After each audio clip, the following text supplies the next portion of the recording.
Students and welcome back to Sixth Science Academy.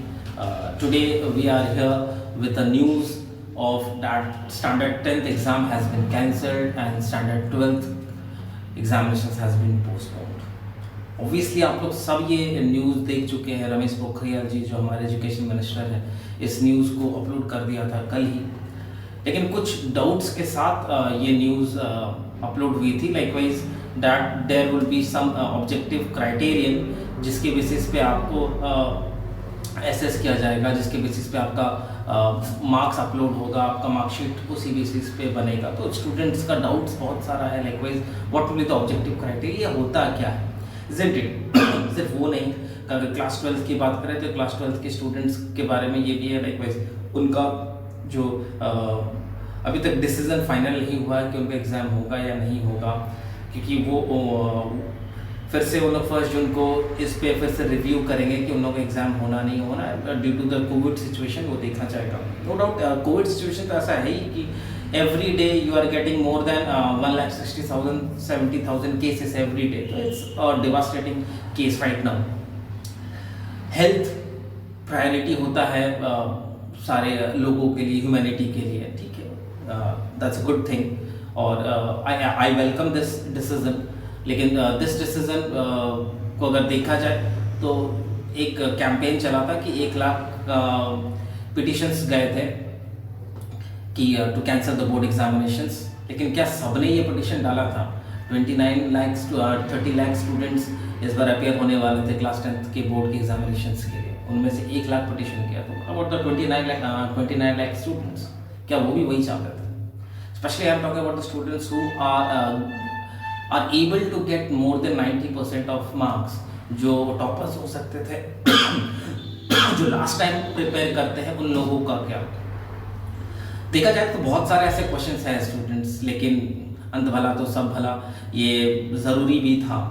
ठीक है, तो अब अगर ये डिसीजन हो चुका है that your exam has been cancelled, तो अब क्या, ये ऑब्जेक्टिव क्राइटेरिया क्या हो सकता है? तो सबसे पहले मैं आपको बताना चाहूँगा कि ये जो ऑब्जेक्टिव क्राइटेरिया होता है it is just like a negotiation between 2 people या 2 कम्युनिटीज़ और 2 कंपनीज. लाइकवाइज अगर हम यहाँ पे एक एग्जांपल देना चाहेंगे तो यहाँ पे ये होगा कि एक साइड जो एग्ज़ाम देना चाहते हैं जो स्टूडेंट्स है, दूसरा जो एग्ज़ाम लेने वाला है जो बोर्ड्स है, स्कूल्स बोर्ड्स है, तो इनके बीच में एक क्राइटेरिया होगा, ऑब्जेक्टिव क्राइटेरिया का. ये आपका पैरामीटर्स सेट होगा और इन पैरामीटर्स के बेसिस पे ही आपको असेस किया जाएगा. लाइकवाइज आप याद करिए, आप लोगों का इंटरनल असेसमेंट होता था क्लास 9th में जब आप लोग थे, जब आप लोगों का रजिस्ट्रेशन हो रहा था, उस वक्त आप लोगों का इंटरनल असेसमेंट हो रहा था. पर चैप्टर के हिसाब से आप लोगों का पेपर पेन टेस्ट होते थे, फिर वहाँ पे आप लोगों का क्विज टेस्टिंग होता था, पेपर पेन टेस्ट होता था, सिम्पोजियम, एलोकेशन, एक्सटेम्पोर, इस तरह के बहुत सारे जो को करिकुलर एक्टिविटीज़ होते थे. आपका मोस्ट जो अभी क्लास 10th के स्टूडेंट जो अपीयर हुए हैं इस बार, वो ऑब्वियसली उन लोगों ने क्लास 9th ऑफलाइन किया है, तो उन लोगों का वहाँ पे असेसमेंट हुआ होगा क्लास 9th का. याद रहे स्टूडेंट, मैं क्लास 9th का बात कर रहा हूँ बिकॉज यहाँ पे जब असेसमेंट करने के लिए टीचर्स बैठेंगे तो वो सिर्फ ऑनलाइन क्राइटेरियाज ही नहीं चेक करेंगे, बिकॉज ये पूरी तरीके से मतलब नाइंसाफ़ी हो जाएगा स्टूडेंट्स के लिए कि मतलब सिर्फ क्लास 10th का ऑनलाइन क्लासेस के बेसिस पे स्टूडेंट्स को असेस किया जाए. बिकॉज बहुत सारे क्राइटेरियाज हैं. अगर प्रॉब्लम्स है, लाइक नेटवर्क इश्यूज़ था, most of the classes were in the Zoom या गूगल मीट पे, स्काइप पे क्लासेस हो रहे थे, बहुत सारे स्कूल से व्हाट्सएप पे कर रहे थे, तो वो बात अलग है. ठीक है, तो उसके बेसिस पे असेस पूरी तरीके से करना नाइंसाफ़ी होगा और वैसे बोर्ड मानेगा भी नहीं, वो ऐसा नहीं करेगा. ठीक है, बिकॉज CBSE बोर्ड्स को बहुत सारे एस्पेक्ट्स को देखने होते हैं, तो वो क्लास 9th का असेसमेंट को भी आप लोगों का देखेगा. अगर आपने क्लास 9th में अच्छा करा होगा तो उसके बेसिस पे उनका एवरेज दिया जाएगा. फिर आपका क्लास 10th का जो आप लोग कितना ऑनलाइन क्लासेस किए हैं, किस तरह का आपका रेस्पॉन्सिव बिहेवियर था, आप लोगों ने कितने आंसर्स सही से, जो आप लोगों से क्वेश्चन आंसर्स मांगे जा रहे थे, कि आपने सॉल्व करा है कि नहीं, होमवर्क आप लोगों ने कितना अपलोड करा, उसके बेसिस पे भी आप लोगों का असेसमेंट होगा. क्लास 9th में जो भी को करिकुलर एक्टिविटीज़ थी apart from the academic activities, उन सब पे भी नज़र दौड़ाया जाएगा.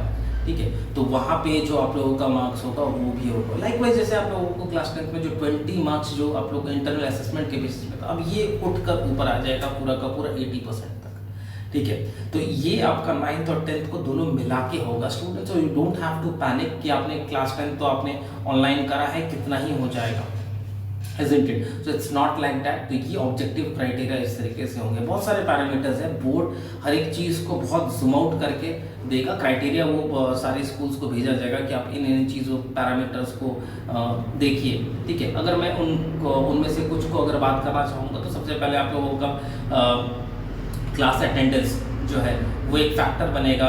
दूसरा आप लोग का कॉपी चेकिंग होगा, वो आपका एक फैक्टर होगा। तीसरा आपका जो हर एक चैप्टर पे एट अ ग्लांस पे के बाद जो आप लोगों का जो अलग अलग वर्कशीट टेस्टिंग होता था, पीपीटी होता था, पेपर पेन टेस्ट होता था, और जो को करिकुलर एक्टिविटीज़ है, ठीक है। जैसे मैं एक एग्जांपल देना चाहूँगा, मान लीजिए अगर आपने फिजिक्स में इलेक्ट्रिसिटी चैप्टर करा तो उसमें रोल प्ले होता था, सिंपोजियम होता था, क्विज टेस्टिंग होता था, न्यूमेरिकल एबिलिटी टेस्ट होता था।